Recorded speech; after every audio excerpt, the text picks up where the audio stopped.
ልጆቼ የእናቶች ጊዜ በትርታ 97.6 FM የሬዲዮ ጣቢያ ዘውትር እሁድ ከቀኑ 8 ሰዓት እስከ 9 ሰዓት የሚቀርብ የሬዲዮ ፕሮግራም ነው።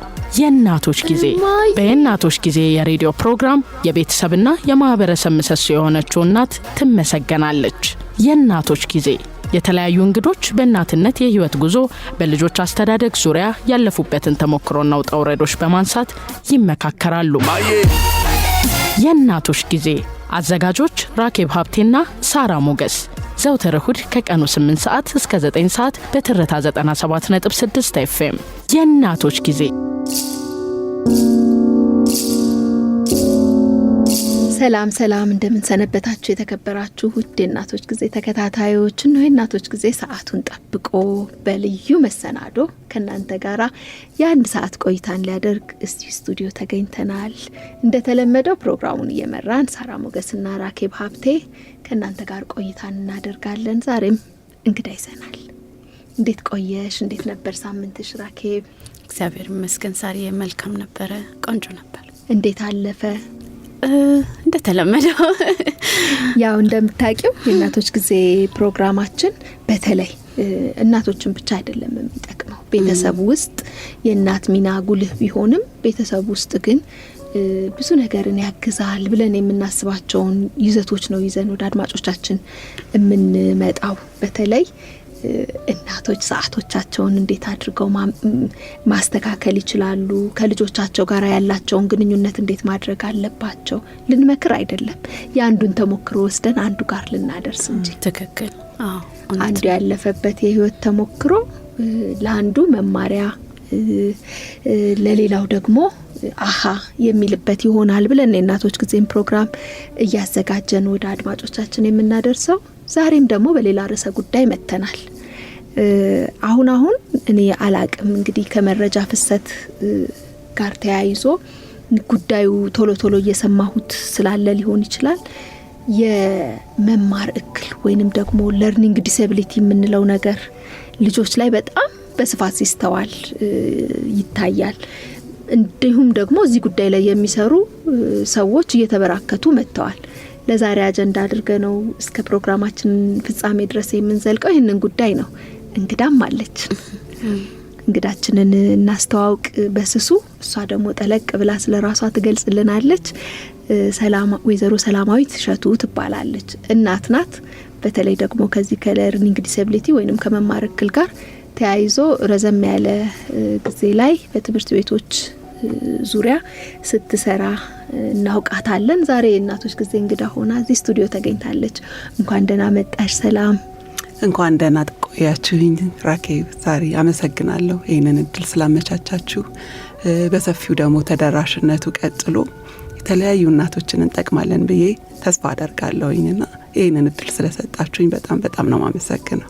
እኛም አክብረሽን ስለመጣሽ፣ በተለይ ደግሞ የእናንተን ጊዜ አውቀዋለሁ፣ የመምህራን ጊዜ፣ በተለይ ትምህርት ቤት ላይ የሚሰሩ ሰዎች ጊዜያቸው በጣም ውድ ነውና ይሄን ውድ ጊዜሽን ቆጥበሽ ለእናቶች ጊዜ ልምድና ተሞክሮሽን እንዲሁም ደግሞ ያለፍሽባቸውን ነገሮች ልታካፊን እዚህ ስለመጣሽ እጅግ አድርገን እናመሰግናለን። እኔ እንዲሁ ዝም ብዬ ወይዘሮ ሰላማዊት እሸቱ ብዬ አስተዋወቅኩሽ። እስኪ ስላንቺ የተወሰነ ነገር በይ። እሺ፣ በድጋሚ አመሰግናለሁ። የሳሪ እንዳስተዋወቀችኝ ሰላማዊት እሸቱ እባላለሁ። የልዩ ፍላጎት ጠቅለል አድርገን ስናስብ ያው ልዩ ፍላጎት በጣም ሰፊ ነው። እዛ ሙያ ውስጥ ከገባው 8-9 ዓመት አልፎኛል። በመምህርነት እንኳን ኦልሞስት 20 ዓመት አካባቢ ይጠጋል እዛ ውስጥ ስሰራ ማለት ነው። ይሄንን ሙያ ግን በሰፊው መስራት ከጀመርኩ ከ9 ዓመት በትክክል 9 ዓመት አካባቢ ሆነኛል። በአስተባባሪነት ዓለም አቀፍ ትምህርት ቤት ላይ እየሰራው ነው የምገኘው። የተለያዩ ቦታዎች ላይ ደግሞ ቮለንተር በማድረግ እየሰራሁ እገኛለሁ ማለት ነውና ልዩ ፍላጎት ላይ በተለይ ትምህርት ቤት ላይ ትልቅ ሚና የምንጫወተው ትምህርት ቤት ውስጥ ነው። ከወላጅነትን ባሻገር እኛም ሁለተኛ ወላጆች እንደመሆናችን መጠን ልጆች ላይ የተለያየ እገዛ የምናደርገው ትምህርት ቤት ውስጥ ነው። መጀመሪያ ላይ ስትገቢ እንዳስተዋወቅሽው የመማር እክል ብለሻልና ትምህርት ቤት ላይ ልጆች አንድ ላይ ነው ምንቀበለው ምናስተምረው ኢንክሉሲቭ የምንለው ይሄ አካቶ በምንለው ሲስተም ማለት ነው። ግን አሁን ላይ ግንዛቤው እየጨመረ እንደናንተ የሚዲያ ባለሙያዎች ነገሩን በደንብ አጉልተው ያዩት ኦቲዝም ስፔክትረም ዲስኦርደር የምንለው ዳውን ሲንድሮም የምንላቸው ጠቅለል ብሎ ደግሞ ይሄ ለርኒንግ ዲፊካልቲ የምንለው ለርኒንግ ዲስአቢሊቲ ያልሽው ማለት ነው። በተለይ እሱ ሂድን ዲስአቢሊቲ ይሉታል ባለሙያዎቹ። እማይታይ አሁን የፊዚካል ሲሆን ይታያል። አንድ ሰው የማየት እክል ሲገጥመው የመስማት የመናገር ችግር ሲኖር እነዚህ የሚታዩ ናቸው። የመራመድ እንደዚህ። ያ ግን የመማር እክል ሲሆን ግን አይታይም። መምህሩም አያውቅለትም፣ ወላጅም አያውቅም። ልጅ የምነክቶት ነው መጥቶ ትምህርት ቤት ላይ መምህሩ አንደርስታንድ አላደረገም ወይም ይሄ ነገር ሌሰኑ ዴሊቨር እያደረግን ነው፣ ያንቺ ልጅ ግን እስከዛሬ የማንበብ እክል አለው። እንደ እናት የሚሰማሽን እንግዲህ አስቢው። የሚሰጠንን ኮሜንቶች እንዴት ነው የምንቀበለው? ትምህርት ቤት ላይ ሄደ ሰፋ ያለ ደግሞ ሲሆን ችግሩ ደግሞ በጣም ይሄ ሲቪር ደረጃ ደግሞ ሲደርስ ልጅሽ እኮ በተለምዶ ይንቀረቀራል፣ አይሰማኝም፣ አያዳምጥም ስትባይ ምንም ግንዛቤው ከሌለ እንዴት ነው ይሄን ልጅ አድሬስ ማረጋው? እንዴት ነው አብሬ አካትቼ ማስተምረው? የሚል የመምህሩም ጥያቄ ይሆናል። ግንዛቤው ሳለው ወይ የሚል ደግሞ እኔ ግን በጣም ቀድመን ብያለሁኝ የሰዎቹ የግንዛቤ ከጨመርም ሊሆን ይችላል። ከዛ ደግሞ ስልቶች እነኚህን ነገሮች ለማስተማር ለማስተካከል ከቀን ወደ ቀን እየተፈጠሩ ያሉ ስልቶች መብዛት ሊሆን ይችላል። ነገሩ ጆሮአችን ላይ ወይንም ደግሞ በቀን ተቀን ህይወታችን እንድንሰማው አደረገን። ግን አሁን መንቀልቀል ድሮም አለ አይደል? ረባሽ ተማሪ ነው ይሄ ልጅ በጣም አስቸጋሪ ነው አይሰማም ምናምን ይባላል። ይሄ ታዲያ እንትን ነው ልዩ ፍላጎት ነው? በትክክል እውነት የባህሪ እክል እንለዋለን። ወይም አሁን የባለሙያዎቹ ፕሮፌሽናሎቹ ምን ይሉታል መሰለሽ? ለርኒንግ ዲፊካልቲ የመማር እክል፣ ቢሄቪየራል ኢሹ የባህሪ እክል። አሁን እነዚህ መንቀሽቀሽ፣ መረበሽ፣ ልጁ አትኩሮት አለመስጠቱ የአቴንሽን ችግር ወይም የአትኩሮት መጠን መቀነስ ራሱ ከቴራፒ ጋር አብሮ ይያያዛል። ችግሩን ራሱ የሚፈቱልን ቴራፒስቶች አሉ በዚህ ሙያ። አዲስ አበባ ላይ ራሱ ብዙ ባለሙያዎች አሉ በዚህ ኤሪያ ላይ። እንዳልሽው ግን የግንዛቤው መጨመር ነው። እናቶችም በማንበብ አይ ይሄ እኮ የልጄ ችግር እኮ ምን መሰለ የባህሪ ችግር አይደለም፣ ADHD የሚባለው አቴንሽን ዴፊሲት ሃይፐር አክቲቭ ዲስኦርደር ወይም ADD ይሉታል። እሱ ሲሆን ነው ልጄ ላይ እንዲህ አይነት ችግር አለ። በዝቅተኛ ደረጃ፣ በመካከለኛ፣ በከፍተኛ ደረጃ ይሄ ማይልድ ሞዴሬት ሲቪር ያለ እንደሚመጣው ማለት ነው። እንደዛ ሲሆን እንዳልሽው የግንዛቤው መጨመር ሚዲያውን እንደናንተ ትልቁን እኔ ድርሻ የሚወስዱት ብዬ ማስበው ሚዲያዎች ናቸው። በዚህ ኤሪያ ላይ ሲጨምር ባለሙያ ፍለጋ የመሄድ ነገር ከመምህሩ አቅም በላይ ነው፣ ከወላጅም አቅም በላይ ነው። ሶ በዚህ ሙያ የሰለጠነ ፕሮፌሽናል የሆነ ሰው ስለሚያስፈልገን በዛ የተዘጋጁ ኢንተርቬንሽን ቴክኒኮች አሉ። ችግሩ ጣልቃ ውስጥ የልጁ ችግር ላይ ጣልቃ ገብቶ የሚያስተካክል ፕላን የሚፈጠር ወይ አይፒ የምንለው ማለት ነው። ኢንዲቪጁዋል ኤጁኬሽናል ፕላን እናንተ የምትሰሩት እኛ የምንሰራው ማለት ነው። እኛ ሰርተን ለመምህራን ወይም ለወላጅ አብረን ነው የምናሳትፈው። ባይዘው ፕላኑ ሲሰራ ለአንድ ሰው አይደለም የሚሰራው፣ በአንድ ሰው አይደለም።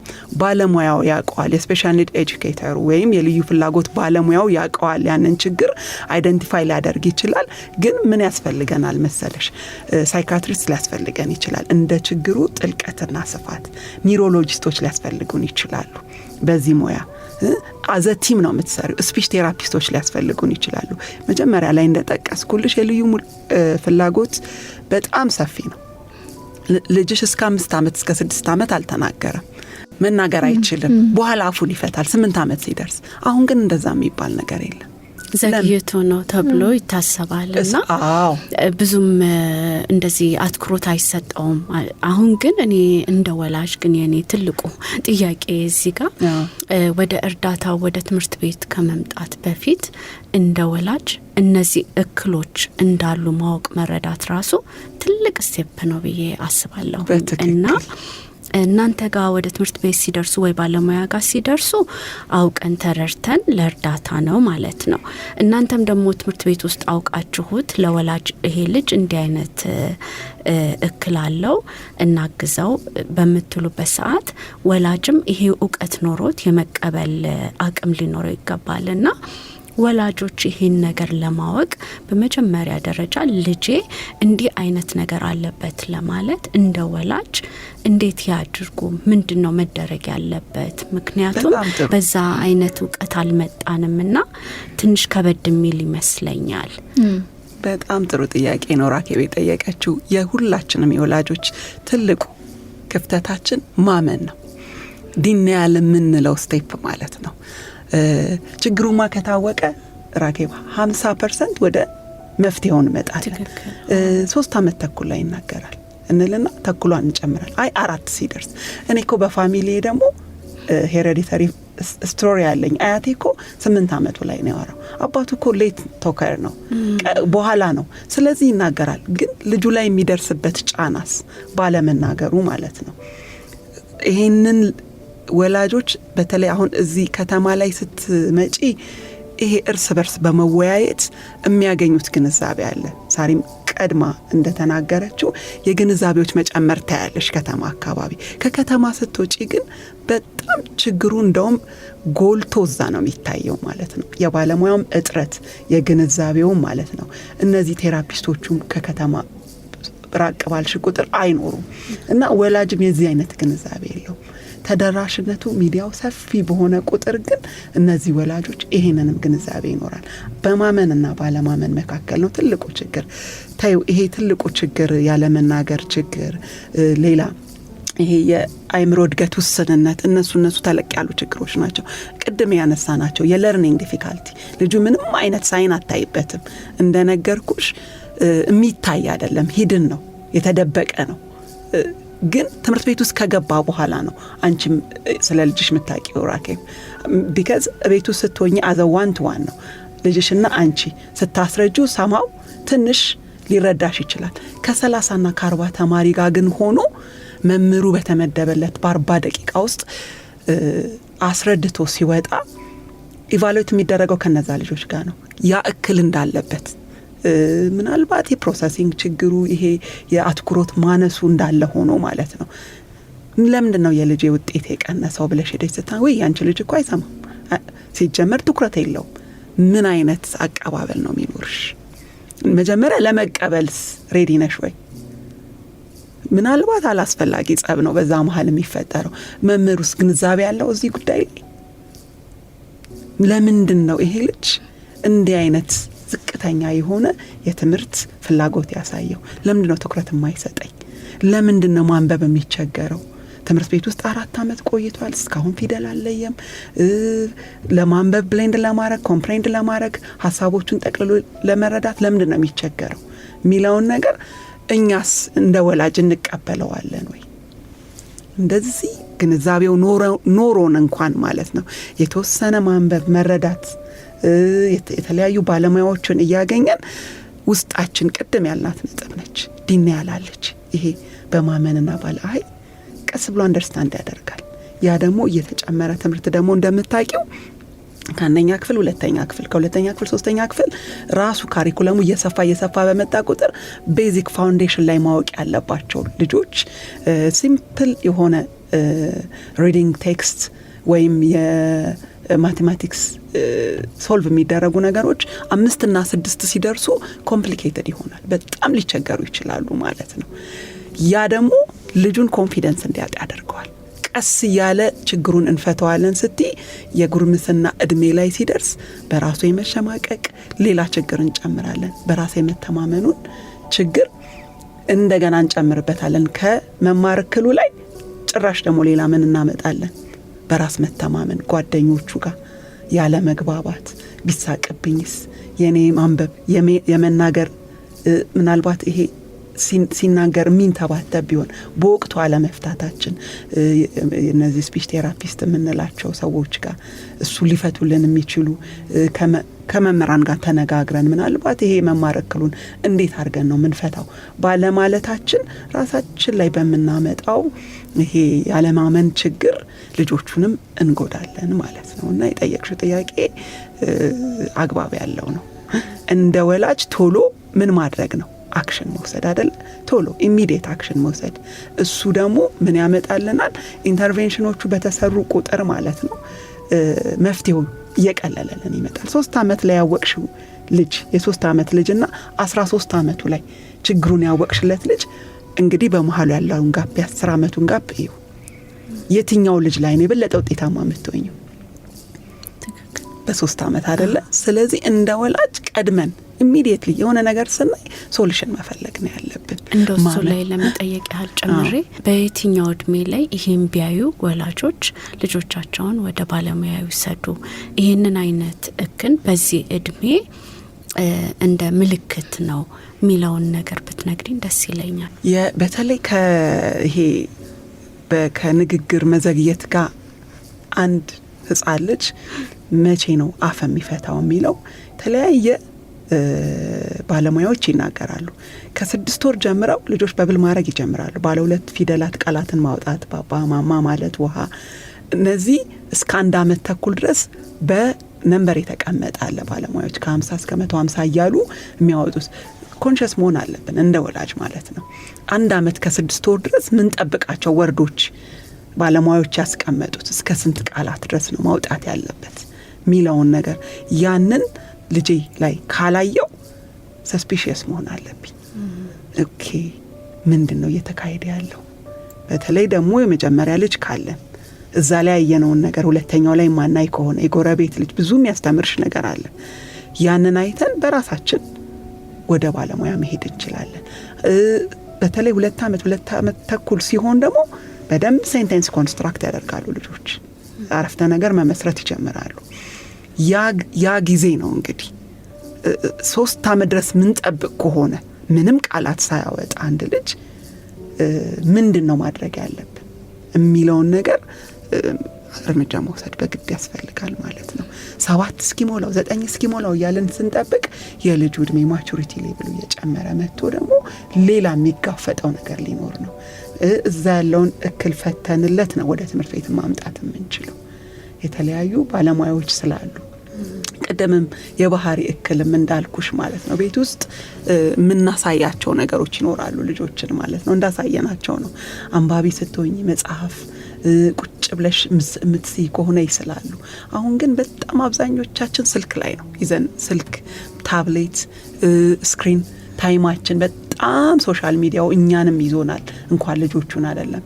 ስለዚህ ልጆች ደግሞ እዛ ላይ ሲወሰዱ ያትኩሮት መጠናቸው የሚቀንሰው እንደውም ትልቁን ችግር አሁን ትምህርት ቤት ላይ ያዩ ያለውት በራሴ አሁን በቆየሁባቸው ጊዜያት ይሄ ነው በቃ የስክሪን ጊዜ ነው በቃ እሱ ነው የልጆቹን ትኩረት በጣም እየወሰደ የኤክስፕሬሲቭ የመግለጽ ችሎታቸውን ወደ ኋላ ዳውን እያደረገ ያለው እሱ ነው።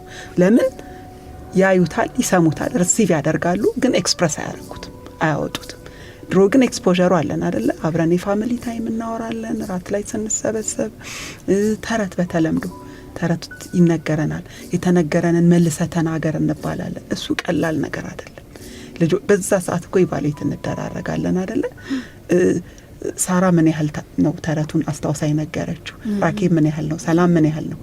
5-6 ልጅ ቢሆን አንድ ትልቅ ሰው ዛ የነገረንን መልሶ የመናገር ነገር በዛ ሰዓት የምንጠቀማቸው ቋንቋዎች የቃላት ክምችቶቻችንን ያዳብሩልናል ማለት ነው።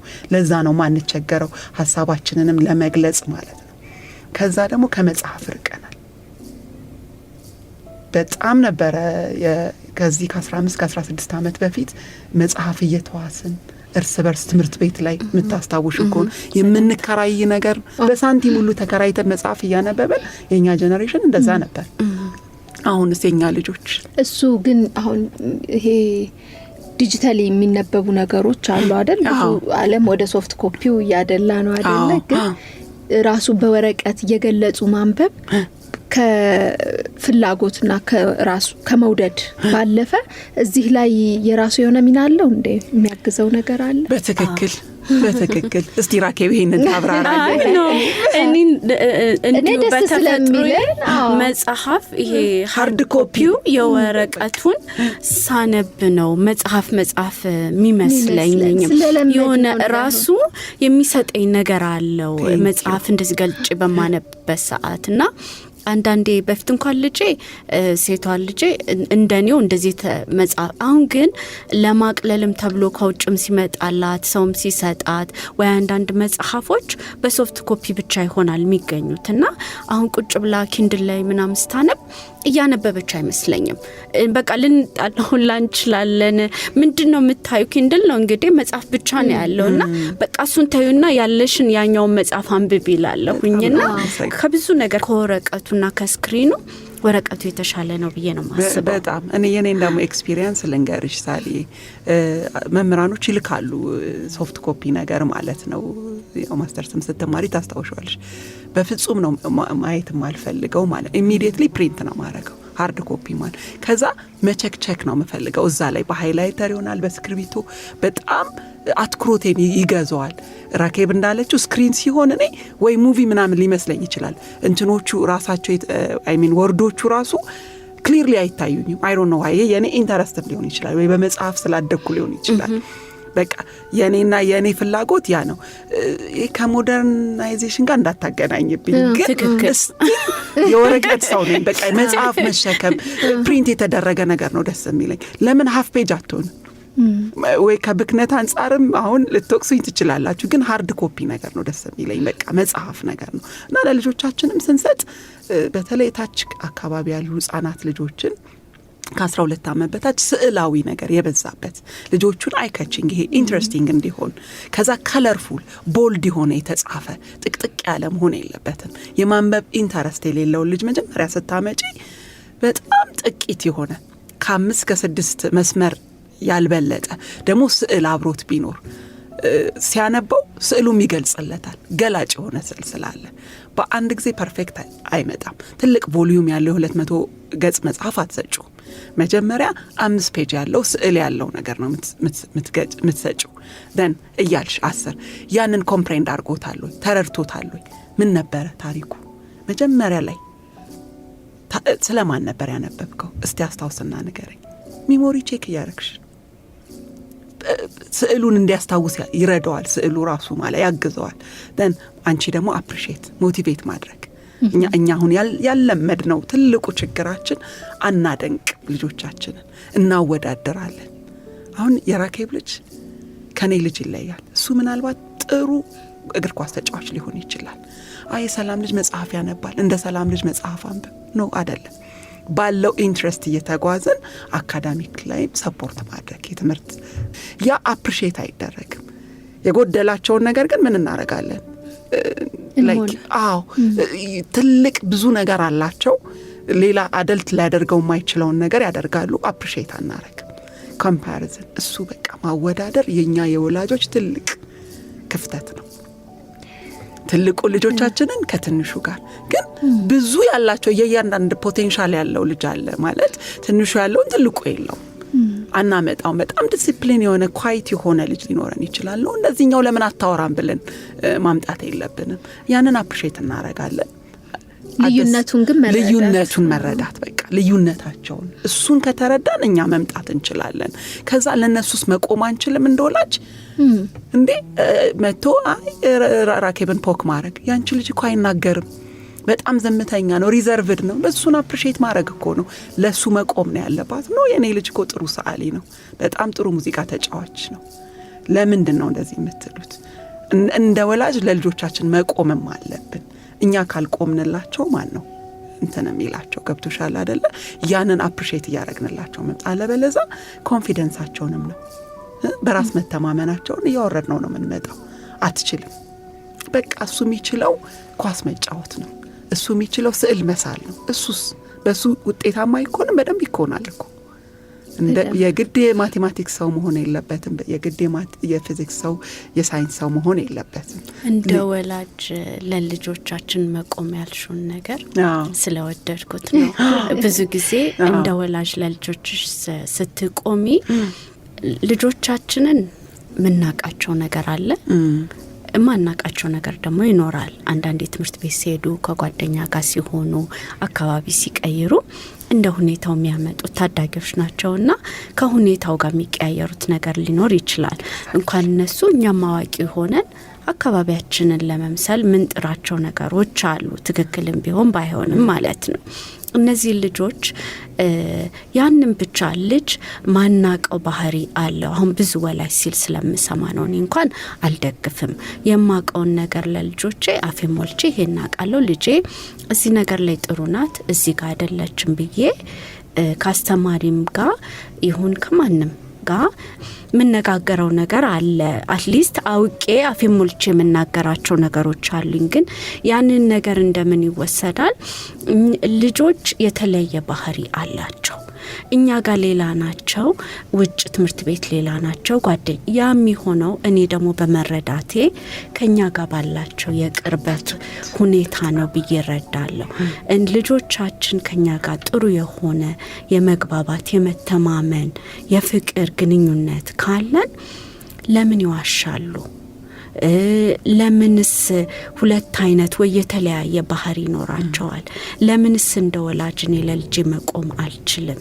ብዙ ጊዜ ለልጆች ስትቆሚ እንደ ጉራ ወይ በጣም ልጅን እንደማናቀው ተደርጎ ይፈረድብሻል እና እንደውም ስሙላ ሊወጣልሽ ይችላል። ወይ እንዳስቸጋሪ ወላጅ ወይም ደግሞ በጣም በልጆቹ እንደሚኮራ። ግን እኔ ያንን ነገር ወደዋለሁ፣ ይቀበለዋለሁ። እና አንቺ እንደ ባለሙያ ወላጆች ለልጆቻቸው መቆማቸው ስላልሽኝ ነው እና ለልጆቻቸው መቆማቸው ልጆቻቸውን በዚህ ፐርሰንት ይህን ነገር ላይ አውቀዋለሁ ልጄ ብዬ መቆሜ ልክ አይደለም? በልጅ መመካት ነው። በጣም ጥሩ ጥያቄ። ሁሉም ወላጅ ይሄ ነገር ሁሉም ወላጅን የሚያንገበግብ ጥያቄ ይመስለኛል። በትክክል እኛንን ራኬብ ለልጆቻችን ትልቁን ነገር መውሰድ የምንችለው ይኸውልሽ ቅድም ያነሳሁት ነጥብ አለ። አንቺ ያላመንሽበትን ልጅሽን ሌላው ማህበረሰብ ይቀበሏል። ትልቁ ፖይንት ማለት ነው። ስናምንባቸው እኮ ነው። እኛ ስናምንባቸው ከዛ በኋላ ለዛኛው ለሚቀጥለው ለአክስት ይሆናል ላጎት ሲቀጥል ትምህርት ቤት ለማህበረሰቡ የምታስተላልፊው ልጅ ደግሞ አንቺ በነገርሽው መጠን ነው እየተሰራ የመጣው። እዚህ ላይ የኔን ኤክስፒሪየንስ ልንገርሽ። አሁንም በድጋሚ እናቴ ሁልጊዜ አፕሪሺየት ታደርገኛለች። ሁልጊዜ ማለት ነው።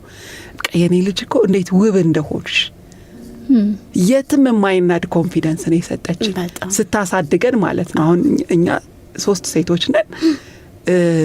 ኤቭሪ ሲንግል ፓርታችንን ነው የምታደንቀው ራኬብ ማለት ለአንዷ የኔ ልጅ አይንሽ ኮኮብ ይመስላል ትላታለች፣ ለአንዳችን አንገትሽ፣ እያንዳንዷን ነገር ማለት ነው። ስቲል እናቴ ነፍሷን ይማረው በህይወት የለችም፣ ያወርዳለ አብሮኝ ማለት ነው። እንግዲህ 14 ዓመቷ ነው እናቴ ካለፈች። ስቲል ግን ኮንፊን ምንም ብሆን እኔ እውነቴን ነው የምልሽ ማዳበሪያም ለብሼ ቦጣ የእናቴ ወርድ ነው የሚመጣው። እንዴት እንደሰራችኝ ያየሽ አይደል? እናቴ አሁን ይሄ ሳይኮሎጂው ገብቷት ምናምን አይደለም፣ ይሄ ሳይንስ መጽሐፍ አንበባ ምናምን አይደለም። በቃ ስትሰጥ ምናልባትም ያመጧት እንግዲህ እሷም ወላጆች እንደዛ አድርገው አሳድገዋታል ብዬ ነው ማስበው። እሷ የሰራችበት መንገድ ወጥቼ ፊት ለፊት ቆሜ እንድናገር ሰውን በዛው ደግሞ ግብረ ገብም ሰው እንድናከብር ማለት ነው። ግን እሷ የሰራችው ማንነት አለ ሁላችንም ጋር ማለት ነው።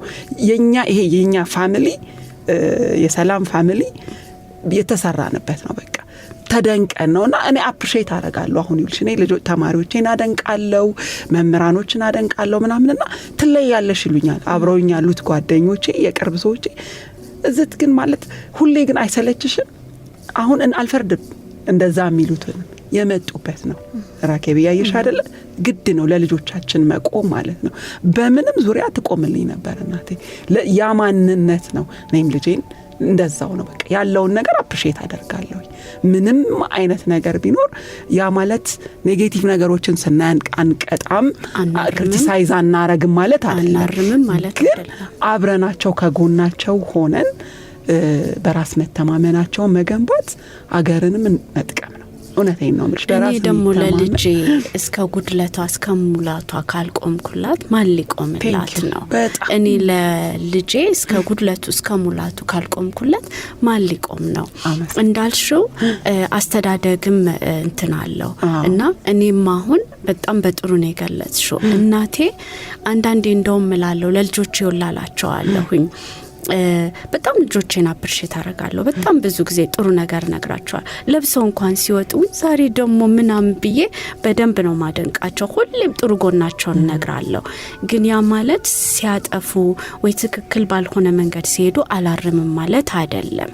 ከዛ ሁሌ ለልጆች የምላቸው ምንድነው እኔ እናቴ በጣም አንዳንዴ እንደውም ህይወት በሚነቀንቅሽ ሰዓት ራሱ ወድቀሽ ምትነሽበት ጥንካሬና ምትይዙ ማንነት ትናንት ሰምተሽ ያደግሽው ነገር ነው እና ለሚገጥምሽም እንክል ማለፊያ የሚሆንሽ ትናንት ጆሮሽ የገባው ነገር ነውና ብዙም ቻሌንጅም ቢገጥመንም ምንም ቢለንም እናቴ ትናንት እየነገረች ያሳደገች ማንነት ነው እና በጣም ምታደንቅ ወተን ስንገባ ፈጣሪዋ ምታመሰግን አቅፋ ምትቀበል ስማ ምትቀበል ልጆቼ ልዩ ናቸው ምትል እናት ነው ያሳደገችኝ። ያንን ህይወት እኔ ስለማቅ ለልጆቼ ከዛ የተለየ ልሰጥ አልችልም። ያንን ነው ምለው። ግን አንዳንዴ ደግሞ ወተሽ ያንን ነገር ስለ ልጆችሽ በምትይበሳ ልጅ ማድነቅ ራሱ ወንጀል የሚመስለኝ ሰዓት አለ። ኔቨር በፍጹም አይደለም። ይሄንንማ በደንብ ነው መስራት ያለብን። እዚህ ላይ ከእንትን ከኢሹአችንን ብዙ እንዳንርቅ ልጆቻችንን እናውቃለን። የምናውቃቸው ባህሪዎች ይኖራሉ። ነገር ግን የሚከብዳቸውን ነገሮች አናውቅም። በተለይ ደግሞ ትምህርት ቤት ግቢ ውስጥ ከኛ እጅ ውጪ ሲሆኑ ከዛ ባለፈ ዲናይ እናደርጋለን። እየከበደው እያየን ትምህርት ውጤቱ እየቀነሰ እያየን የወላጅ አንጀት ያለ መቀበል ልጅሽ መጻፍ አይችልም ወይንም ልጅሽ ማንበብ አይችልም የሚልን ኮሜንት ከትምህርት ቤት አንቀበል። ማስተማሪው ማስተማር ስላልቻለ ነው ብዙ ኢነርጂ ወይንም ጉልበት ላለማባከን ነው እንላለን። ምንም ጥያቄ ይሄ የወላጅ እንትን ነው አይደለ? ሁሉ ጊዜ ልጆቻችን ፐርፌክት እንዲሆኑ ቆንጆ እንዲሆኑ ስኬታማ እንዲሆኑ ተቀባይነት እንዲኖራቸው ነው ምኞታችንና በተለይ ደግሞ በእኛ ቁጥጥር ስር እስካሉ ድረስ ራሳቸውን ፕሮቴክት ማድረግ በማይችሉበት ሰዓት ላይ ዲና ያላለን። አንደኛው ትምህርት ቤት ገብተዋል እነኚህ ልጆች እርሌጅ ላይ ግንዛቤውም የለንም አይደለ? በቃ በአራስነት ዛሬ ይራመዳል ነገ ይራመዳል። እንደገና ደግሞ አጓጊ ምድሜ ነው አፋልፈታም ኩልትፍትፉን እንወድለታለን። ከዛ ደግሞ ከዳዴም በኋላ የሆኑ ነገሮችን ልብ አንልም። ሲነገረን ራሱ እንዴ ረህ ልትጠራው አይዞርም ይሉናል። ግን አንቀበለውም። እንዴ ልጄን ምን ሊልብኝ ነው በምን አይኑ አይቶብን ነው የምንለው አይደለ? ተፈጥሯችንም ስለሆነ ስለዚህ አሁን እኔ እንደው ሰላም የዚህ ጋር እንድታስረጅኝም እንድትኝም የምፈልገው ትምህርት ቤት ከመግባት በፊት ያለን የልዩ ፍላጎት መጀመሪያም አሁን ልዩ ፍላጎት ሰፊ ነው። እክሎችን እንዴት ነው አይደንቲፋይ የምናደርገው? አይናናይም እኮ አይደል? አራስ ቤት በቃ ያንዳንዱን ነገር ተቆጣጣሩ የሚባል ነገር አለ። እቺ ኮርኩሩት ሪስፖንድ ያደርጋል ወይ አይኑ ይንቀሳቀሳል አናይም አይደል? ከዛ ደግሞ ብናየውም አንቀበለውም። እንትን አለን እንዴ ሊሆንብኝ እንደዚህ የሆነ ሚራክል እንፈልጋለንና ለመቀበል የሰው ልጅ ምን ያህል ዝግጁ ሊሆን ይችላል? አይ ነው ከሰው ይለያያል።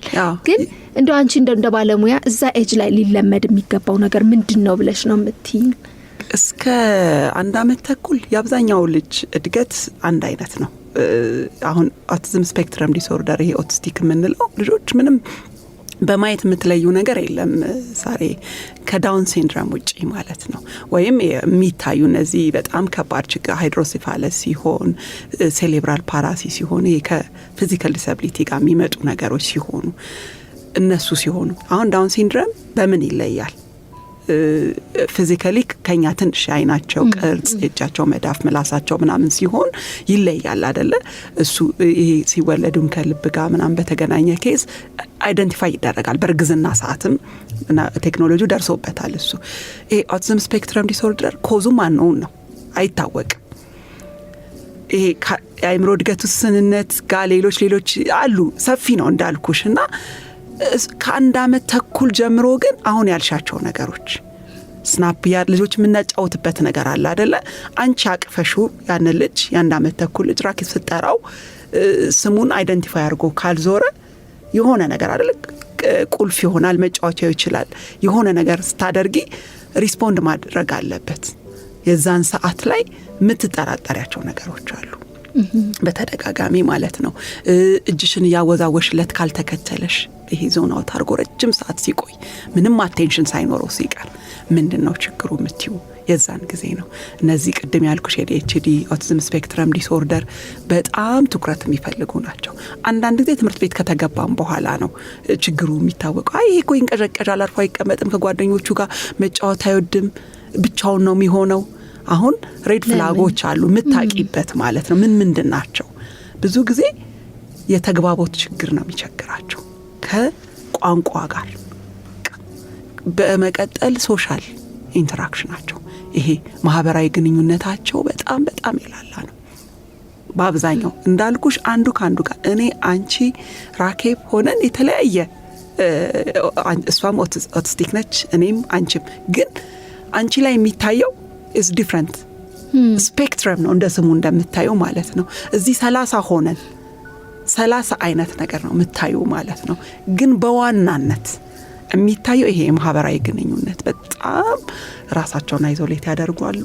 አብሮ የመጫወት አብሮ መግባባት የተግባቦት ችግር ቅድም እንዳልኩሽ፣ ከዛ ደግሞ ስትጠሪ ሪስፖንድ አለማድረግ፣ የቋንቋ መዘግየት፣ የመናገር እክል ማለት ነው።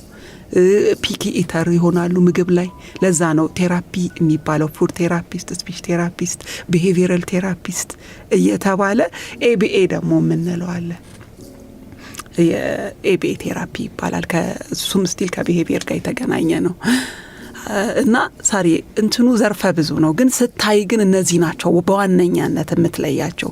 ያኛው በእርግዝና ሰዓት ይለያል የዳውን ሲንድሮሙ።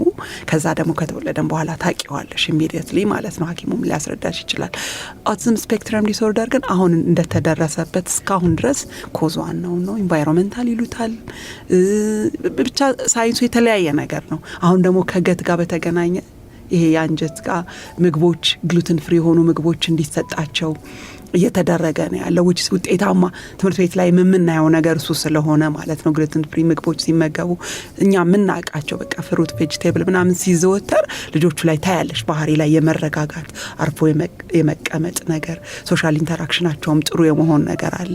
ስቲል ግን ሳይንሱ ደርሶበት በዚህ ተከተሉ ይሄን አርጉ ያለን ነገር የለም። ግን ቴራፒ እንደሚያሻሽል ግን 100% የሚታመን ነው። በቃ ትምህርት ቤት ሲመጣ በመምህሩና በልጁ መካከል አይደለም ችግሩ የሚፈታው።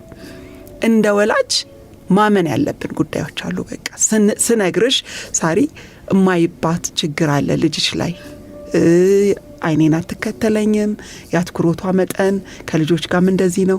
ይሄ ምናልባት ማይልድ ሲሆን ኮዙን ስለማታውቂው ከልጆች ጋር አብረሽ ልትልኪ ትችያለሽ። ቀላል የምንለው ማለት ነው። ከዛ አብሮ የመማር ነገር ሊኖር ይችላል። ግን እዛ ላይ ትምህርቱ ላይ ሲመጣ ትልቅ ችግር ይሆናል። አምነን ተቀብለን ጉለታቸውንም በላይ ለራኬብ ጉለታቸውንም ሙላታቸውንም አብረን ነው ይዘን መሄድ ያለብን። እንደገና ልንቆምላቸውም ይገባል። እንደዚህ አይነት ልጆች የወላጅን ያው ዞሮ እናት ጋር ነው የሚመጣው። የእናቶች ሚናው ከፍተኛ ስለሆነ ማለት ነው። እኛ ጋር የምንቸገረውም ለዛ ነው። ይኸውልሽ ጓደኛዬ ምን ይለኛል፣ እናቴ ምን ትለኛለች፣ አክስቴ ምን ትለኛለች፣ እንደዚህ አይነት ልጅ። ስለዚህ አታምኙ፣ በቃ አትቀበዩ። ካልተቀበልሹ ደግሞ ልጅሽን መርዳት አትችይም። እውነት ነው። በቃ ምን ይሉኛል ቤተክርስቲያን ላይ ገጥሞሽ ያውቃል? የእምነት ቦታ ላይ ቸርች ላይ ሊሆን ይችላል። በጣም አቅብጠሽ አሳድገሽ ኢቭን እንት መረጋጋት የላቸው ሃይፐር ይጨንቃቸዋል። ሰው አሁን ያልተለመደ ቦታ ሲሆን ተለያየ ባህሪ ሊያሳዩ ይችላሉ። ከዛ ደግሞ ሰው ደግሞ ይፈርድብሻል። ለምንድነው ቅዳሴ ላይ ይዘሽ ለምን አትወጪ? ለምን እንደዚህ አታደርጊ? አትመታው አትቀጣው። በጣም እንደውም ትልቁን ሚና መውሰድ ያለበት ሳሪ አሁን የእምነት ቦታዎች ላይ ነው። እኔ በጣም እዛ ላይ በቃ ቅሬታ አለኝ። ይልሽ ግንዛቤውም የለም። የሃይማኖት አባቶችም አያስተምሩም። እነዛ ልጆች መምጣት አለባቸው። ወላጆቻቸው ያመኑትን እምነት ነው አይደል ተከትለው ልጆቹም የሚመጡት። እዛ ቦታ ላይ ሲደርሱ ቅዳሴው መስተጓጎል የለበትም። ይዛችሁ ውጡ ይባላል። አንዳንድ ነገሮች ይደረጋሉ። በምታዩን እምነት ቦታ ላይ ጸጥታ ይፈልጋል በደንብ እንዲካሄድ ማለት ነውና ልጆቹ ደግሞ በባህሪያቸው እንዳልኩሽ ነው ይሄ የተለመደ ያንንም መንካት ይሄንንም ኤክስፕሎር ያደርጋሉ። ኢንቫይሮንመንታቸው ሲሄዱ አዳዲስ ነገሮችን ያያሉና በቃ ያዡ ሰብስቢ አስቸጋሪ ነው ረባሽ። ከዛ እዛው አጠገቡ ያለውም ሰው ጀጅ ያደርጋታል። እንደ እናት ምን ያህል እንደሚያምይ እናትነት በራሱ አለ። እንደገና ጀጅ ስትደረጊ በሌላ ሰው ደግሞ አለ። የልጅሽን ክፍተት አለመቀበል ማለት ነው። እና ልዩ ፍላጎት ያላቸው ልጆች ወላጆች የተሸከሙት ጫና አይደለም። እውነት እንደ ማህበረሰብ ልንረዳው ያልቻልነው ይሄንን ይመስለኛል። በቃ በጣም ጥቂት ሰው ነው ግንዛቤ ያለው ሊያግዝ የሚሞክር። አንድ ሰው ካገኘሽ ነው አንድ እምነት ቦታ ላይ ኦር ይሄ ልደት ሲከበር ምናምን ልደቱን እንዳይበጠብጥብኝ ይዘሽልኝ ውጪ ምናምን ስትባይ የሚሰማሽን ስሜት አስቢ። እንደዚህ አይነት ሰርግ ላይ ለምን ታመጫዋለሽ? እንደዚህ አይነት ረባሽ ልጅ ይዘሽ ረብሻ እኮ አይደል? ከባድ ነው ደግሞ ለወላጅ እንደዚህ አይነት ኮሜንት ስብር ያደርጋል። የነዚህ አሁን ይኸውልሽ የራሳቸው ደግሞ ፖቴንሻል አላቸው የሚገርምሽ ማለት ነው። ጥሩ የሙዚቃ ተጫዋች 2019 ላይ ይመስለኛል የአሜሪካን አይድል ሾው ያሸነፈው ልጅ ታስታውሻለሽ አይደለ? አሁን እሱ ቶታሊ ብላይንድ ነው። አትዝም ስፔክት እናቱ ምን አይነት ጀግና እናት እንደሆነች እንዴት አይነት መሳሪያ ሲጫወት እንዴት እንዳስደመማቸው አይተሻል አይደል? ዲጋውት አድርገን ፖቴንሻላቸው ማውጣት ስቲል እኛ ጫንቃ ላይ እኛ እናቶች ጫንቃ ላይ ያለ በማትም በሌሎች ጉዳዮች ጂኒየሶች አሉ እጅግ በጣም እኔ በጣም አሁን ተማሪዎቼን ባሳይሽ እኔ ኮምፒውተር ሲበላሽብኝ የሚያስተካክልልኝ ልጅ የ8 ዓመት ልጅ አለ።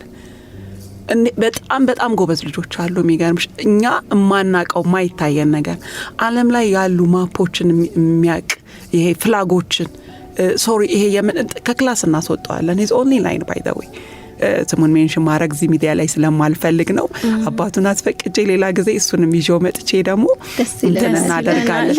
ዓለም ላይ ያሉ ካርታዎችን የሚያቅ ፍላጎችን የሚያቅ ማለት ነው። ኢቭን ማለት የት እንዳለ ልዩ የሆነ ተሰጥኦ አላቸው ልዩ ፍላጎት ያላቸው ልጆችና የማትማቲክስ አቢሊቲው በጣም የሚለይ ማለት ነው። ግን ሶሻሊ ከሰው ጋር ኢንተራክት ባለማድረጉ ለየት ያለ ልጅ ነው ልትዩ ትችያለሽ። የተሻለ ፖቴንሻል ከኛ ከተለመደው ሰው ደግሞ የተሻለ ፖቴንሻል ደግሞ ያላቸው አሉና ይሄንን ይመስላል። ግን እንደው የኔ ጥያቄ ደግሞ ይሄ አሁን ወደ ለትምህርት ቤት እድሜ ከደረሱ በኋላ ወደ ትምህርት ቤት ሲመጡ የሚታወቁ ደግሞ ቤት ውስጥ ያላወቅናቸው እንደወላጅ ሲታዩ ምንም አይነት ያው ትምህርት ቤት ደረጃው ላይ ደርሰው በትምህርት ሂደት ውስጥ ስላላለፉ ማናቃቸው ማንረዳቸውን ከኖች ሊኖሩ ይችላሉ። ልክ ትምህርት ቤት መተው እናንተ ባለሙያዎቹ ወይ ትምህርት ቤት ላይ መምህራኖቹ እንግዲህ አሁን አንቺ በምትነግሪኝ እያሰብኩ የነበረው አሁን ትምህርት ቤት ራሱ እንደ ድሮ ትምህርት ቤት ብቻ መሆን የለበትም። ብዙ ማስተማርን ብቻ ሂደት የያዘ ሳይሆን ከጊዜው ጋር ያማከለ ችግሮችን የሚፈታ መረዳት የሚችል መምህራኖችን መኖር አለባቸው። ባለሙያዎችም ትምህርት ቤት ውስጥ መኖር አለባቸው ማለት ነው።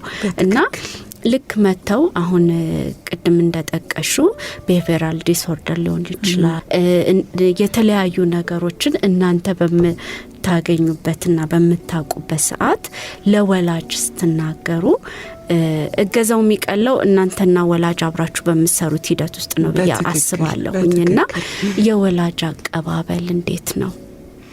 አሁን ራኬብ የጠየቀችው ጥያቄ በጣም ደስ የሚል ጥያቄ ነው። መጀመሪያ የማይታወቁ ችግሮችን ልንገርሽ ወላጆች ላይ ያውቋቸው ይችላሉ ብዬ የማሰባቸው ችግሮችን አንደኛ ይሄ ዲስሌክሲያ የምንለው ሪዲንግ ዲፊካልቲ የምንለው እክል ሲኖር የራይቲንግ ኢሹ ወይ በሳይንሳዊ አጠራሩ ዲስግራፊያ የምንለው ከነዚህ ዲስሌክሲያና ዲስግራፊያ ከዚህ ደግሞ ኦርጋናይዜሽን ስኪል ላይ ደግሞ ይሄ ቁልፍ መቆለፍ ልብስ አስተካክሎ መልበስ ጋር ከሱ አሉ ዲስፕራክሲያ የሚባሉ በጣም ዲቴል ዘርዝረን ማንጨርሳቸው ብዙ ኢሹዎች አሉ። ግን ቤዚካሊ መምህራን ሊያቋቸው የሚችሉ ወላጆች ሊያቋቸው የሚችሉ ግን እነዚህ ናቸው። የመማር እክል ብላ ሳሪ ቅድም የጠቀሰቻቸው ከዛ ምን ይመጣል መሰለሽ የሪዲንግ ዲፊካልቲ ሲኖር ልጁ እስከ 7 ዓመት ላይክ ሳይንሱም ይፈቅድለታል ፊደሎቹን ገልብጦ ቢጽፍ ብናድን ቢቀያየር ፒውና ኪውን አይሻቸው ነምበር 2 እና ነምበር 5 ሁለት ቁጥርና 5 ይመሳሰላሉ ሰማው ልጆች ስለሆኑ ይደርሳል። ከ7 ዓመት በኋላ ግን በተለይ አሁን የመማር ማስተማር ሂደቱ ከኬጂ ስለምንጀምር ይሄ ከአጸደ ህፃናት ስለምንጀምር ከፊደሎቹና ከቁጥሮች ጋር ተዋውቀው ስለሚመጡ እንደ ድሮ መጀመሪያ ከ5 ከ6 ዓመት አይደለም የሚጀምሩት ልጆች አይደል 4 ዓመት ድረስ መጀመር አሁን በደንብ በተለይ ከተማ አካባቢ 4 ዓመት ተኩል ልጆች ትምህርት ቤት ይሄዳሉ።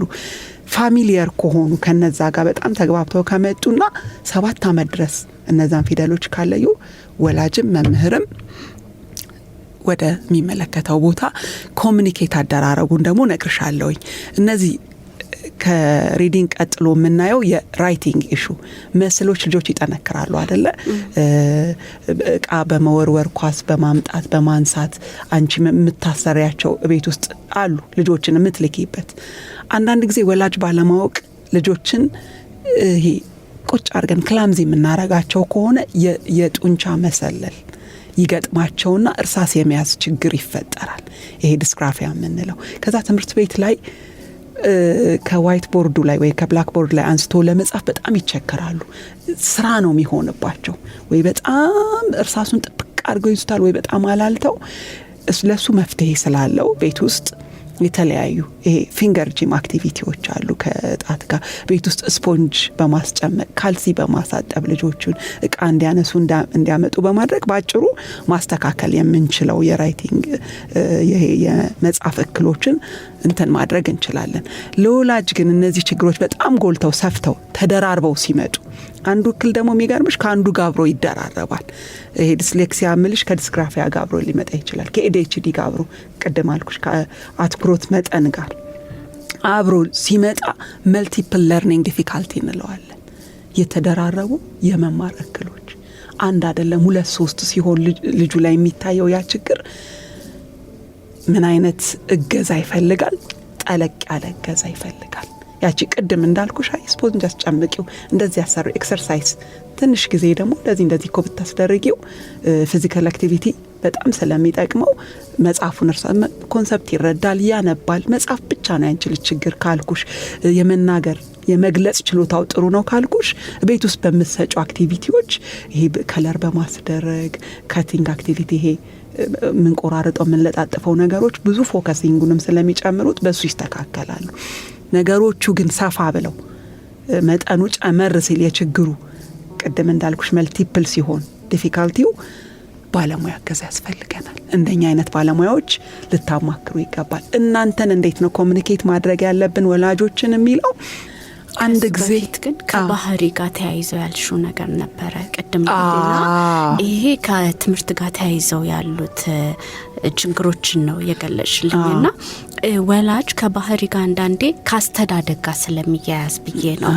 ለምን በቃ ሳትቀጪ ሳታርሚ ያሳደግሹ ስለሚመስለው ስለሚፈረድብሽም በቅድም እንዳነሳሽ የተለያየ ቦታ ውስጥ ስትወስጃቸው ልጆቹን ካንቺ ጋር ካስተዳደግ ጋር ስለሚያያዝ እንደ ችግር ስለማይታይ ምን አይነት እነዚህ አሁን ያልሻቸው አይነት ችግሮች ምን ይመስላሉ?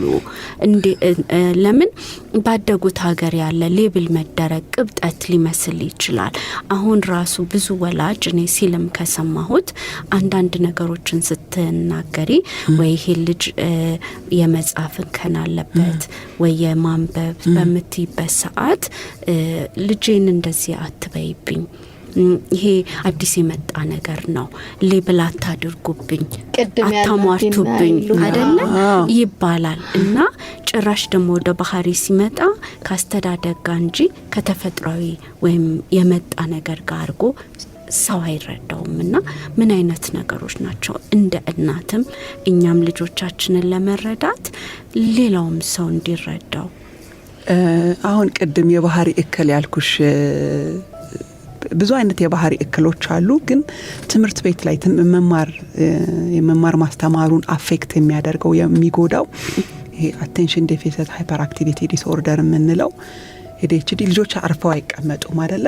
መምህራን ዲስሪስፔክት የተደረጉ ነው የሚመስላቸው ይሄ ኢሹ ሲኖርባቸው። አንቺን ይሄ ኢሹ አለኝ ልበልሽና እኔ ተነስቼ በርሳስ ወጋሻለሁ፣ ይጨንቀኛል፣ ረጅም ሰዓት 45 ደቂቃ 90 ደቂቃ ምናምን መቀመጥ አልችልም። 3 ፔሪድ ሊሆን ይችላል እና ከአንድ ሰዓት ተኩል በላይ ልጆች ክላስ ውስጥ ይቀመጣሉ ቁርስ ሰዓት እስከሚደርስ ድረስ። ያ ትራንዚሽን ስለሌለው ልጁ ተነስቶ ጸጉርሽን ፑል ሊያደርግ ይችላል። የሆነ በእጁ የሚሰራው ነገር ሊኖር ይችላል። ያንቺ የዛን ጊዜ የሚሰማሽ ስሜት አስቢው። ልጁን ካልተረዳሽው ሬስትለስ ናቸው። ከአንቺ መቀመጫ ከመምህሩ አጠገብ ሄዶ የመምህሩን መጻፊያ ማርከር ቾክ ምናምን ሊያነሳ ይችላል። ጓደኞቹን ደብተር ሊቀድ ይችላል። ከዛ ምን ሆነ? የመማር ማስተማሩ ሂደት ቆመ። ከልጁ ጋር አርጊው ሲያደርግ ትጠሪያለሽ፣ ነይ ይሄን ረባሽ ልጅሽን ውሰጂ ነው የምትባዩ። ከትምህርት ቤት ለምን በተደጋጋሚ በባህሪ እክል ተርሚኔትም ሊደረግ ይችላል።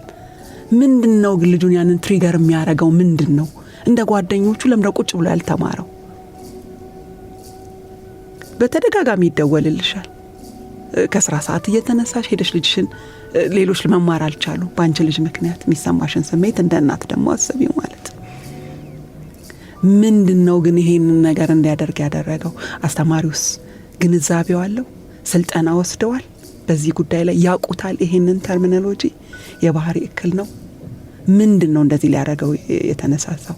ይሄ ቤት ውስጥስ ሌላ ኢሹ ሲኖር ቤት ያለመግባባት ነገሮች ሲፈጠሩ ልጁ ያንን ብዙ አይነት ትራውማ አለ ይዘውት ሲመጡስ እነዚህ ልጆች ማን ይረዳቸው? ትምህርት ቤት ውስጥ ካውንስለር አለ፣ ሳይኮሎጂስቶች አሉ። ልጆቹን ጠጋ ብለው አዳምጠዋቸው እንዳልኩሽ ነው። አንድ ለአንድ ቀርበሽ ስታናግሪያቸው እኮ እነዚህ ልጆች ይረጋጋሉ፣ ይሰሙሻል፣ ያዳምጡሻል። ከ30 ከ40 ተማሪ ጋር ግን ሲሆን ማኔጅ ማድረግ አይችልም መምህሩ። ስለዚህ በስነ ስርዓት ዲሲፕሊን ሆኖ ቁጭ ያለለትን ተማሪ ነው ማስተማር የሚፈልገው። እንደ እክል አይታይም። እውቀቱም ከሌለው መምህሩ ደግሞ በዚህ ኤሪያ ላይ ስልጠናው ካልተሰጠ በምን አይነት መንገድ ነው አድሬስ ሊያደርገው የሚችለው ሊረዳውስ የሚችለው? ከዛ ደግሞ ላንቺ ሲነገርሽ እንዴት ነው የሚነገርሽ? እዛ ትምህርት ቤት ላይ ባለሙያ ከሌለ ያቺ ወርድ እንጠቀማታለን። ይሄ ረባሽ ቀሽቃዣ ልጅሽ ነይና ውሰጂ። ADD ነው ወይ ሌላ እክል ነው ወይ የሳይኮሎጂካል ፕሮብለም አለ ወይ ምንድነው የሚለውን ነገር ዲጋውት አድርገን እናወጣ። ግን ባለሙያ ሲኖር ግን እስቲ ማሚ ይሄን ነገር ኦብዘርቭ አድርገናል፣ እኛ እንደዚህ ሞክረናል፣ ካንቺ ጋር ግን መስራት ያለብን ነገሮች አሉ። አንቺ ጋርም ሲመጣ ነገሩ እንዴት ነው የሚመጣው? ገብቶሻል? በባለሙያ አይነት ሲታይ እንደወረደ አይደለም ይመጣልሽ። ሞክረው ሊሆን ይችላል። እንደዚህ ነገሮችን ሞክረናል፣ ብቻውን ልናሳየው ሞከርን።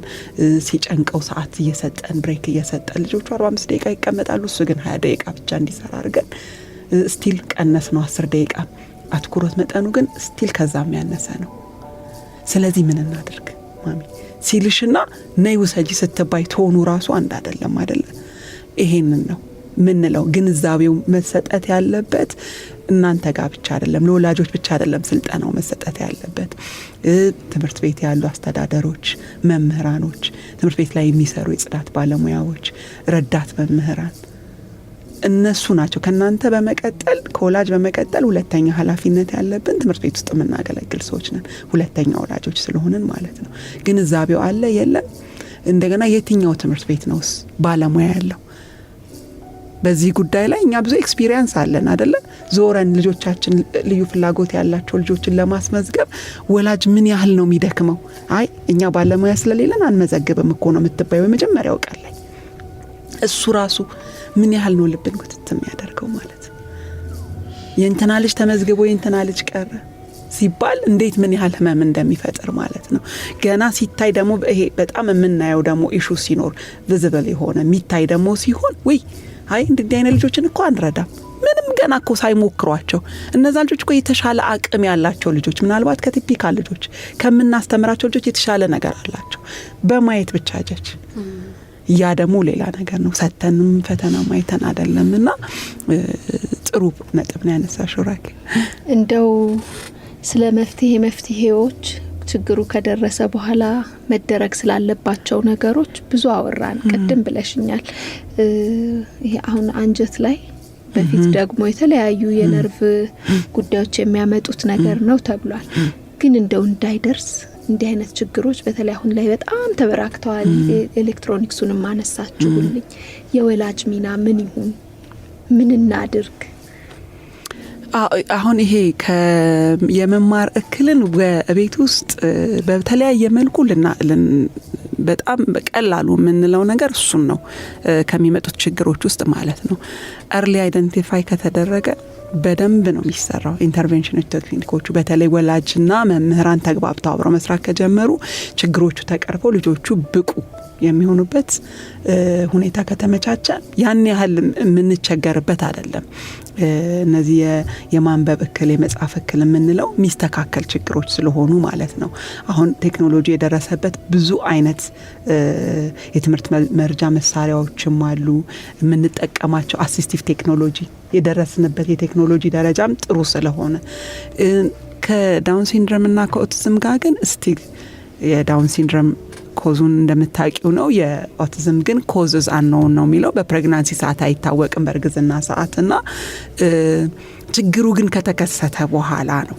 ለነሱ ቴራፒስቶች ናቸው መፍትሄው ነው የምንለው እንጂ በእርግዝና ሰዓት ምንም የሚታወቅ ነገር የለም። ሳይንሱም አልደረሰበትም። አይ አሁን እንደ አይነት ኬዝ አለ አይባልም። እንደነገርኩሽ የዳውን ሲንድሮም ይታወቃል። ኦቲዝም ስፔክትረም ዲስኦርደር ግን ስቲል the causes unknown ነው የሚለው። አሁን የተለያዩ ሪሰርቾችንም ብታነቢ ኮዞቹ አይታወቁም። ሌሎች እነዚህ የስፓይናል ቢፊዳ አሁን እሱ ፎሊክ አሲድ እጥረት እንደሆነ ይታወቃል። እነሱ የሚታወቁ ኮዞች ናቸው ማለት ነው። በፎሊክ አሲድ እጥረት እንደሆነ የተለያዩ አይነት እክሎች አሉ ምናቃቸው። ትምህርት ቤት ላይ ግን ሲመጡ አሁን መነሻችንም እሱ ስለሆነ ከለርኒንግ ዲስአቢሊቲ ጋር የነሱ ኮዝ ግን ቀላል ስለሆነ ልጆች ውስጥ ትምህርት ቤት ውስጥም ገብተው እየተማሩ ማስተካከል ስለምንችል አንደኛ መምህራንን በብቁ ሁኔታ ማሰልጠን ከታች ጀምሮ ከኪንደርጋርደን ወይ ከአጸደ ህጻናት ጀምረን ያሉ መምህራኖችን የተለያዩ ባለሙያዎቹንም ማሰልጠንና በየትምህርት ቤቱ ያው መንግስትም ይሄንን መረዳት አዳግተው። ምክንያቱም ኢሹዎቹ በጣም እየሰፉ ግንዛቤው እየጨመረ ሲመጣ እንደ ድሮ ወላጅ ልጅንም የመደበቅ ነገር የለም። እያመጣን ትምህርት ቤት ውስጥ ስለምናስተምር በሚዲያውም በተለያየ ስልጠና ቦታም ወላጆችን ማሰልጠን መምህራንን ብቁ ማድረግ ከመምህርነት ስልጠና ውጪ ይሄኛውም ስልጠና እንደ አንድ እንትን አብሮ ተያይዞ ቢሰጥላለሁ። ይሄን ነው ልል የምችለው። ሰዓታችን እየገደበን ነው። ያው በጣም ደስ የሚል ውይይት ነው ያደረግነው። የሚያልቅ ነገር አይደለም፣ ሰፊ ነው። በሚቀጥለው እንደውም በደንብ በሰፊው እንድናወራበት ለምፈልገው ነገር አሁን ልጆቻችን የዚህ የቴክኖሎጂ ዘመን ልጆች ናቸውና ይሄ ዲቫይስ በመጠቀም ደግሞ አብሮ ተያይዞ የሚመጡ ደግሞ ነገሮች አሉና እሱን ዛሬ ትንሽ ነው ነካ አድርገን ያለፍነው፣ አላወራነውም። ግን አሁን ሰዓት ላይ እንደውም በጣም እየተቸገርንበት እንደወላጅ ያለው ነገር እሱ ስለሆነ እሱ ላይ ደግሞ በደንብ አድርገን በሚቀጥለው ስትመጪ ብዙ እናወራለን፣ በደንብ ትነግሬናለሽ ብለን ተስፋ እናደርጋለን።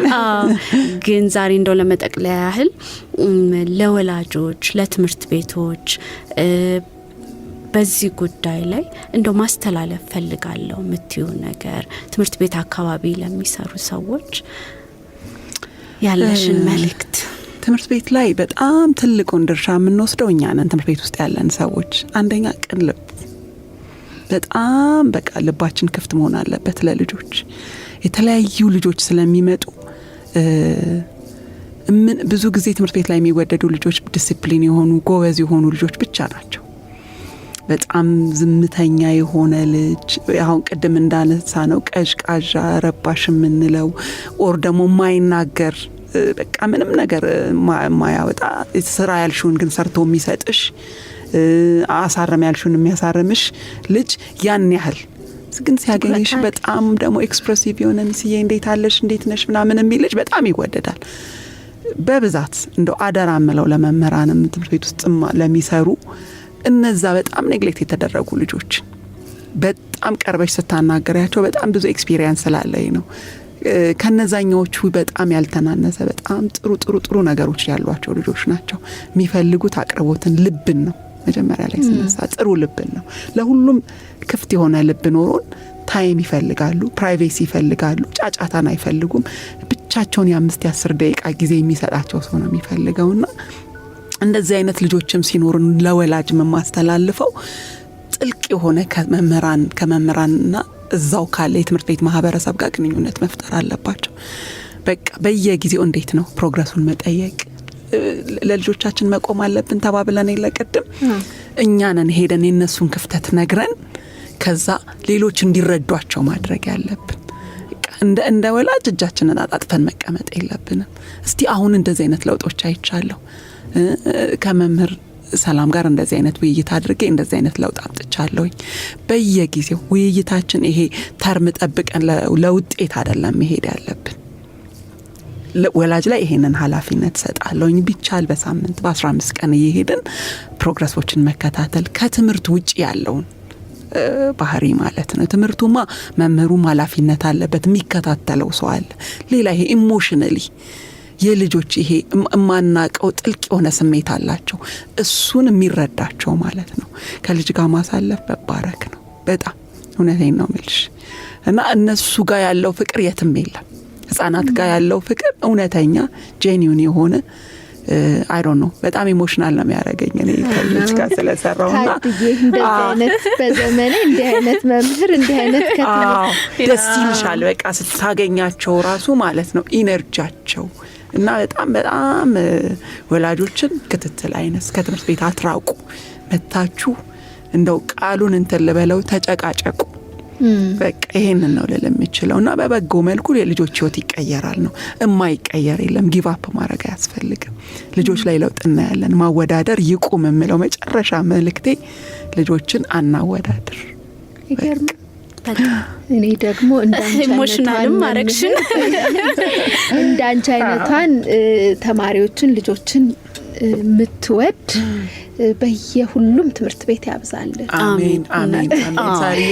ትልቅ ነገር ነው ይሰማኝና ብዙ ነገሮችን ነው ያካፈልሽን። እውነትም የመማር እክል ብለን ተነሳን እንጂ ቤት ውስጥ ገብተናል፣ ብዙ ባህሪዎችን አይተናል።